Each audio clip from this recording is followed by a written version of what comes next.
The guest is Mr. RPatton, and the topic is the Freedom Rides. And of course, Mr. Patton is a participant in the Freedom Rides of May of 1961. And Mr. Patton, let's give you an opportunity during this last segment to simply inform our audience of some of the impressions and some of the things that happened to you and others during this very, very critical period in the civil rights movement. Okay. One of the things, I think, things that happened to the Nashville group, our first group that left, there were 10 people on that bus. One of the things that we have to realize is that there was danger there. They knew that. And they also knew that this was something that had to be done. And when on the Saturday morning, they departed from Birmingham to Montgomery. Now, as I stated earlier, the FBI has to know, so they had everybody made the phone calls to let the FBI know. Of course, they already knew with these people in jail. When the bus pulled into Montgomery, the students on the bus noticed that there were no people around the bus terminal, which was strange. There were photographers on the bus with the students. The photographers got off first. And when they got off, this is where this mob came from nowhere. They attacked the photographers and camera people first, broke up their equipment. Apparently, they didn't want the nation to see what was going on. And when the people on the bus saw this, this is when they started scattering, because they knew that this was going to be a bad day. There are some pictures that you've probably seen in Life magazine of John Lewis and Jim Swerve. I think John has a patch on his head and Jim has lost a tooth or what have you. There were some other injuries in that. A young man who was a student at American Baptist, he was hospitalized. Someone had a long steel rod, and he was on the ground. They was trying to push it through his ear. He's no longer with us. After that, he was never quite right. There were a couple of students who got away in a taxi cab, so everybody just scattered. They were running. That night, at least that Sunday night, the next night, Sunday, they had a rally in Montgomery at the First Baptist Church, and Dr. King was the speaker. Now, on that Saturday, that's when I left to go to Montgomery. My portion of the Freedom Ride started in Montgomery. But before that, after I was working the office, and I said, there's no way that I'm going on a Freedom Ride. I'll stay here and do what I can from this end. But you never know what the man upstairs is going to do to you and what he wants to do through you. I went home. We got a call that we needed more Freedom Riders. I went home and put my suit and tie on, came back to the office. We rented a car, called the FBI to let them know that there was a group in a car driving to Montgomery. And I didn't tell my mother. And so that Saturday and Sunday at the rally, matter of fact, as we were having the rally, outside they were burning up people's cars.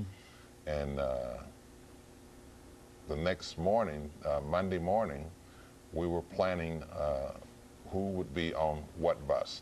They had the Greyhound and the Trailway bus, so they were dividing the groups up. And there were 25 in the group at this time. I was on the second bus with Dr. Lafayette. The first bus left, and what we didn't know was that we had the National Guard, Alabama National Guard, on the bus, in cars, and in the air. Took us all the way to the Mississippi state line, and then the Mississippi National Guards took over and took us on into Birmingham, I'm sorry, into Jackson. When we arrived at the Jackson bus terminal, we were arrested for a breach of peace. and disorderly conduct. They dropped the disorderly conduct and charged us with breach of peace. And of course, we all decided that we would stay in jail. And that was a $200 fine or 67 days in jail. The next thing, we were moved to the city jail. Now, in the city jail, apparently they hadn't used the part where they sent us. And there was segregation in the jails. All the blacks were in one portion of the jail. We couldn't see any whites. The white males were in a separate place. The white females were in a separate place, and so were the black females. When we went into the jail cells, which had a day room, we had to actually clean it first because of the mold. Everything was green. And with the first group, whenever they would move us, they would move the first group. They filled up the city jail. They moved us to the county farm, which we stayed for maybe 2 days, brought us back to the city jail. And what was happening was they were making preparation to take us to Parchman, the state penitentiary, to minimum security. So after they did all the paperwork, they took us to Parchman. And that was quite a group that went to Parchman. One of the things I remember that was very shocking to me, that was there were quite a few hunger strikes that went on. In the prison? In the prison. Well, actually in the city jail. And some of the riders were so weak they couldn't walk. And when we were transferred to the state penitentiary and they were asked to get up and walk, well, the guards used cattle prods. And if you know anything about cattle prods, it's electric shock. They used that to get these people to move. And so while we were in the state penitentiary, we always sing. We'd love to sing, and they would try and stop us from singing. I remember the 4th of July. We were singing, and they said we would take your toothbrush away from you if you don't stop singing. Well, one gentleman said, you can take my toothbrush, but you can't take my soul. We continued to sing. And the way to retaliate, they turned off the heat, turned off the air conditioning, and turned off the water in the cell. There were 2 of us per cell, a very small cell, not like the ones you see in the movie. I guess they have the larger cells in the movie so they can get the equipment in. But these cells were very small, 2 to a cell, and we could shower and shave. You had to shave. If you didn't have anything here at all, you still had to shave twice a week. And what we had to wear was like boxer shorts, and that was it. And that was that rough, raw cotton that they made these shorts out of. Well, now, being in Mississippi, and we've got about 2 minutes, let me get this in. Being in one of the, quote, one of the more racist states in terms of segregation and et cetera, did you not fear almost continually for your life? The only time I had any fear, when I was released, I spent 61 days of the 67. I was the only one that was let out on that particular day. A lawyer came to pick me up to take me back to Jackson. And that's the only time I had some fear, because I was out there by myself. But when you're with a group, you don't fear for yourself. You fear more for the person in front of you or behind you. You think more of the other people than you do yourself. And so really there's no fear there. But after I got back, I went to, worked here on the H.G. Hills, trying to desegregate H.G. Hills, stayed here for a while, and then I went to New York to CORE, and was a speaker for CORE for a year to raise money for the Freedom Ride. It was still going on.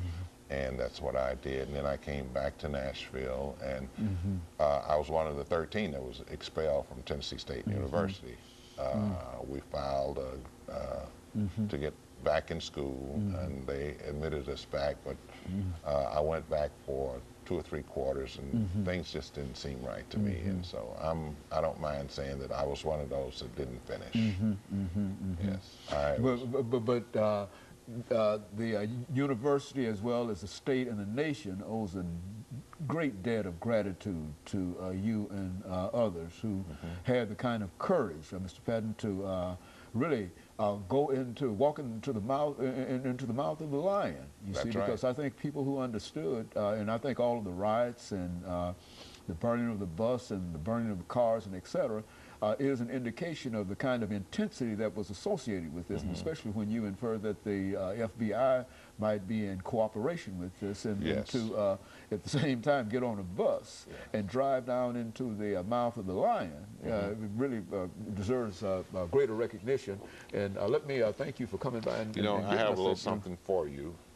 It's called Free at Last. Okay, and let me thank our audience, and let me encourage them to tune in again next week for another informative edition of Comments. Thank you, and good morning.